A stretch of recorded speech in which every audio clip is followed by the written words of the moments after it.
प्यारे बच्चों, class 7th की मैथ्स की क्लास में आपका एक बार फिर से स्वागत है। बच्चों, हम पढ़ रहे थे चैप्टर नंबर 6 रेखीय समीकरण।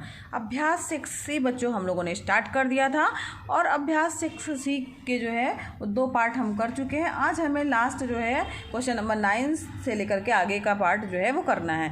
तो क्वेश्चन नंबर 9 जो है देखते हैं क्या कह रहा है। 9वां प्रश्न है बच्चों। 8 तक के प्रश्न हम हल कर चुके हैं। 9वें प्रश्न से आगे बढ़ते हैं। 2 क्रमागत संख्याओं का योगफल 21 है, उन संख्याओं को बताइए। क्रमागत से क्या तात्पर्य है बच्चों? मतलब क्रम से आ रही हैं वो संख्याएं। यानी अगर मान लीजिए कोई संख्या 2 होगी तो उसकी नेक्स्ट संख्या क्या होगी? 3 होगी। तो क्रमागत संख्याओं को किस तरीके से प्राप्त किया जा सकता है? जो पहली वाली संख्या है उसमें अगर हम 1 जोड़ दें तो हमारी क्रमागत संख्या प्राप्त हो जाएगी। तो आइए देखते हैं इस प्रश्न को कैसे हल करेंगे। तो सबसे पहले क्या करेंगे बच्चों, मान लेंगे कि मान लिया 2 क्रमागत संख्या, पहले तो x मान लिया, माना पहली संख्या इक्वल टू x है। ठीक है, तो क्रमागत संख्या क्या हो जाएगी? क्रमागत दूसरी संख्या क्या हो जाएगी? उसमें 1 जोड़ दे देंगे, x धन x 1 हो जाएगा, x प्लस 1 हो जाएगा। यानी 2 संख्याएं, एक x प्लस 1 हो गई। अब प्रश्न क्या कह रहा है? 2 क्रमागत संख्याओं का योगफल 21 है। यानी प्रश्नानुसार क्या हो जाएगा हमारा? प्रश्नानुसार x पहली क्रमागत संख्या प्लस दूसरी क्रमागत संख्या इक्वल टू उनका योगफल कितना है? 21। ठीक है, x प्लस x कितना हो गया? 2x plus 1 equal to 21। तो 2x इक्वल टू क्या हो जाएगा? 21। ये इस तरफ जाएगा तो घट जाएगा, तो क्या हो जाएगा? 20। तो x बराबर क्या आ जाएगा बच्चों? 20/2। ठीक है, समझ में आ रहा बच्चों? तो अब 20 में 2 का भाग 2 से कट जाएगा, तो 1 कम 2 10। तो यानी x जो है यानी पहली क्रमागत संख्या या पहली संख्या क्या आ गई? x equal to 10। अतः पहली संख्या 10 होगी। ठीक है, और दूसरी क्रमागत संख्या, अब दूसरी क्रमागत संख्या क्या हो जाएगी? x प्लस 1 थी, है ना? तो यानी 10 धन 1 यानी क्या हो जाएगी? 11।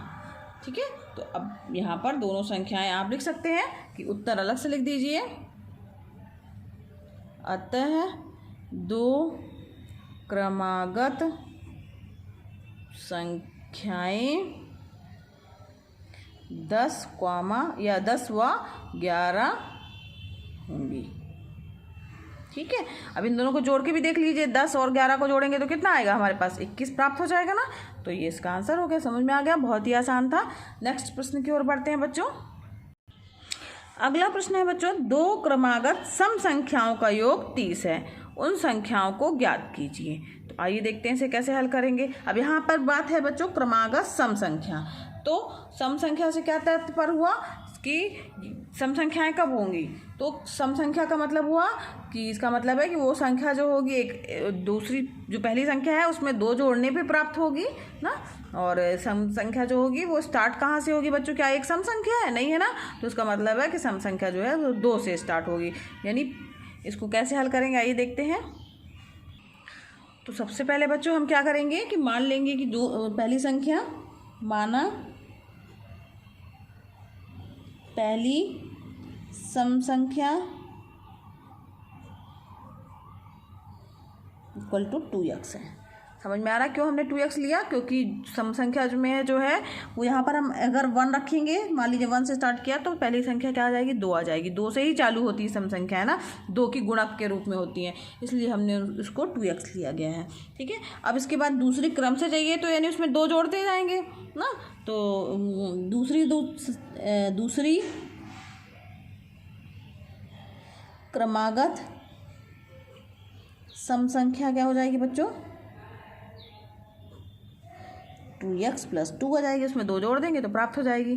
ठीक है, तो अब यहाँ पर 2 संख्याएं ज्ञात हो गई। अब इसमें प्रश्न में क्या कह रहा है कि 2 क्रमागत सम संख्याओं का योग 30 है। यानी इन दोनों को जोड़ने पे क्या प्रश्न में कह रहा है कि इन दोनों को जोड़ने पे 30 प्राप्त होता है। तो प्रश्नानुसार लिखिएगा 2x प्लस दूसरी क्रमागत संख्या 2x प्लस 2 जोड़ दें तो 30। ये हमारा प्रश्न कह रहा है। ठीक है, अब 2x प्लस 2x क्या आ जाएगा 4x plus 2 equal to 30। 4x equal to हो जाएगा 30, 2 इस तरफ जाएगा तो माइनस के रूप में आ जाएगा, यानी 28 हो गया। तो x बराबर क्या आ जाएगा 28/4। 4 एकम 4, 4 सत्ते 28। x इक्वल टू क्या आ गया 7।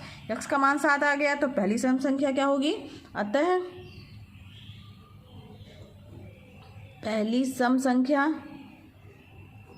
क्या थी हमारी 2x थी, यानी 2 गुणे 7 यानी कितनी हो जाएगी 14। ठीक है, अब दूसरी क्या हो जाएगी, दूसरी क्रमागत सम संख्या क्या थी 2x प्लस 2 थी, यानी 2 गुणे 7 प्लस 2, 7 दूनी 14 धन 2 करेंगे तो कितना आ गया 16। ठीक है, तो इस प्रकार से हमारे पास में पहली सम संख्या आ गई और दूसरी क्रमागत सम संख्या क्या आ गई 16 आ गई। अब इन दोनों को जोड़ के देखिए, इन दोनों का टोटल कितना आ रहा है 30 आ रहा है, जो कि हमारा प्रश्न कह रहा था, यानी हमारा उत्तर सही है। तो आप लिख दीजिएगा उत्तर अलग से कि अतः पहली सम संख्या जो है 14 और दूसरी क्रमागत सम संख्या 16 होगी। ठीक है, तो ये आपका उत्तर हो जाएगा। आगे बढ़ते हैं। नेक्स्ट प्रश्न है बच्चों, 2 क्रमागत विषम संख्याओं का योग 40 है, उन संख्याओं को ज्ञात कीजिए। तो बच्चों जैसे हम लोगों ने 10वां प्रश्न किया है उसी तरीके से 11वां प्रश्न है। अब यहाँ पर विषम संख्याओं की बात है, तो विषम संख्या किसे कहेंगे, तो मान लेंगे कि विषम संख्या सबसे पहले स्टार्टिंग में क्या मानेंगे 2x प्लस 1 मान लेंगे। तो और दूसरी विषम संख्या, तो विषम संख्या कब प्राप्त होगी, जब उसमें हम जो 2x प्लस 1 जोड़ेंगे। अगर हमारे पास सम संख्या 2x है, इसको देखिए समझिए ज़रा। अब बच्चों ज़रा इसका हिंट समझ लीजिए। तो अगर मान लीजिए हमारी सम संख्या स्टार्टिंग वाली क्या थी 2x थी, अब अगर हम इसमें 1 जोड़ दें तो हमारे पास क्या कौन सी संख्या प्राप्त हो जाएगी, विषम संख्या हो जाएगी ना। सम संख्या में अगर हम 1 जोड़ेंगे तो विषम संख्या प्राप्त होती है। और दूसरी क्रम से अगर हमें चाहिए है तो 2x प्लस, जैसे मान लीजिए अब यहाँ पर हमने 1 जोड़ा है, तो फिर अब उसमें नेक्स्ट वाली संख्या में हम क्या जोड़ दें, तो यहाँ पर 3 जोड़ दें, तो हमारे पास में क्या हो जाएगी विषम संख्या प्राप्त हो जाएगी। तो 2x प्लस 1 पहली संख्या हो गई और दूसरी संख्या क्या हो जाएगी 2x प्लस 3, जो कि क्रमागत है।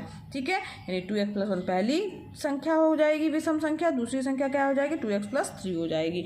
अब प्रश्न क्या कह रहा है कि इन दोनों का योगफल 40 है, तो इन दोनों को जोड़ दीजिएगा। 2x, इसमें पहली संख्या को जोड़ दीजिए 2x plus 1 plus 2x plus 3 equal to 40, ये हमारे प्रश्न कह रहा है। अब इसको हल कर लीजिएगा तो जो आपका x का मान आ जाएगा, तब पहली संख्या क्या हो जाएगी, x का मान पहले इस संख्या पे रख दीजिएगा तो आपकी पहली विषम संख्या आ जाएगी। फिर x का मान इस संख्या पे रख दीजिएगा तो आपकी दूसरी विषम संख्या आ जाएगी। समझ में आया बच्चों किस तरीके से हल करना है। तो हमने क्रमागत संख्याएं कौन सी ली है विषम संख्या में, 2x प्लस 1 पहली और दूसरी क्रमागत विषम संख्या क्या होगी 2x प्लस 3। दोनों को जोड़ करके x का मान ज्ञात कर लीजिएगा, आपका प्रश्न हल हो जाएगा। तो ये आपका होमवर्क है बच्चों। आगे बढ़ते हैं लास्ट प्रश्न की ओर।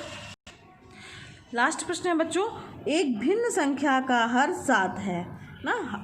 भिन्न से तात्पर्य क्या हुआ, यानी अंश भी होगा और हर होगा। अगर अंश और हर दिया हुआ है तो वह संख्या क्या कहलाती है, भिन्न संख्या कहलाती है। ठीक है, तो भिन्न संख्या का हर 7 है, यदि उसके अंश और हर दोनों में 3 जोड़ दिया जाए तो उस भिन्न का मान 4/5 हो जाता है। वह भिन्न ज्ञात कीजिए। आइए देखते हैं इस प्रश्न को कैसे हल करना है। चूँकि भिन्न संख्या है बच्चों, तो सबसे पहले हम मान लेंगे कि भिन्न का अंश माना, भिन्न का अंश क्या है x है। ठीक है, प्रश्नानुसार क्या दिया हुआ है, हर क्या दिया हुआ है 7 है। प्रश्नानुसार हर क्या दिया हुआ है 7, तो भिन्न हमारी क्या हो जाएगी, अतः भिन्न बराबर क्या हो जाएगा, अंश बटे हर होता है ना, तो यानी x/7 हो जाएगा। ठीक है, ये हमारे पास भिन्न प्राप्त हो गई, अंश बटे हर। ठीक, यहाँ पे लिख भी सकते चाहे तो अंश बटे हर, तो ये हमारी भिन्न प्राप्त हो गई। अब प्रश्न क्या कह रहा है, यदि उसके अंश और हर दोनों में 3 जोड़ दिया जाए। अब प्रश्नानुसार फिर लिखिए, प्रश्नानुसार अंश क्या है हमारा x/7, ये भिन्न है। अब अंश में कितना जोड़ दिया जाए, 3 जोड़ दिया जाए, और हर में भी प्रश्न क्या कह रहा है कि 3 जोड़ दिया जाए। अंश और हर दोनों में 3 जोड़ दिया जाए तो इस भिन्न का मान कितना हो जाता है, 4/5 हो जाता है। ठीक है, समझ में आ रहा बच्चों। प्रश्न में जो कहा है बस हमने केवल वही किया है। अब इसको हल करना है इससे, तो x प्लस 3 यहाँ 7 3 कितना हो गया 10 बराबर हो जाएगा 4/5। अब यहाँ पे क्रॉस मल्टीप्लाई कर दीजिए, ठीक है। तो यहाँ पर क्रॉस मल्टीप्लाई कर दीजिए, इसका इससे गुणा, इसका इससे गुणा हो जाएगा। तो 5 का गुणा किससे हो जाएगा x + 3 से हो जाएगा, और ये हर वाला इस तरफ हो जाएगा, 4 × 10 हो जाएगा, ठीक। तो 5x + 5 का गुणा 3 से होगा 15 = हो जाएगा 4 का गुणा 10 से हो जाएगा 40। तो 5x = क्या हो जाएगा 40। अब यहाँ प्लस का चिन्ह लगा बच्चों, इस तरफ जाएगा तो क्या हो जाएगा घट जाएगा, माइनस का चिन्ह हो जाएगा, ठीक है। तो 40 है ना, और ये 15 हो गया तो इसमें घटेगा तो क्या आ जाएगा 25 आ जाएगा। तो 5x बराबर क्या आ जाएगा हमारे पास में 25। तो x बराबर क्या आ जाएगा, x बराबर आ जाएगा 25/5। 5 × 5 = 25, यानी x का मान कितना प्राप्त हो गया बच्चों, x = क्या आ जाएगा 5 प्राप्त हो गया, ठीक है। x का मान कितना आ गया 5 आ गया। अब हमारे पास भिन्न क्या हो जाएगी, x/7 दी हुई है, तो भिन्न क्या हो जाएगी, x की जगह अगर हम 5 रख देंगे तो 5/7 हमारी भिन्न हो जाएगी। तो ये हमारा उत्तर हो जाएगा ना। तो आप इसी के आगे लिखिएगा, अतः भिन्न बराबर x/7 यानी 5/7 होगी, ठीक है। भिन्न ही तो हमें ज्ञात करनी थी, आपका उत्तर हो गया। तो बच्चों आज ये प्रश्नावली हमारी या ये अभ्यास 6C यहीं पर समाप्त हुआ। कल हम नेक्स्ट इसका अभ्यास लेके चलेंगे। आज की वीडियो क्लास में बच्चों बस इतना ही। अगर बच्चों पढ़ाना समझ में आ रहा हो तो वीडियो को लाइक कीजिएगा। आप चैनल पर अगर नए हो तो चैनल को सब्सक्राइब भी कर दीजिए, क्योंकि ये वीडियो क्लासेस एकदम निःशुल्क हैं। तो आप भी इसका लाभ लीजिए और दूसरों बच्चों को भी शेयर कीजिए ताकि वो भी इसका लाभ ले पाएँ। बच्चों प्लेलिस्ट में क्लास 7th की मैथ्स के सारे वीडियो क्रम से डले हुए हैं, तो आप देखिए उसका लाभ लीजिए। धन्यवाद बच्चों, मिलते हैं नेक्स्ट वीडियो क्लास में।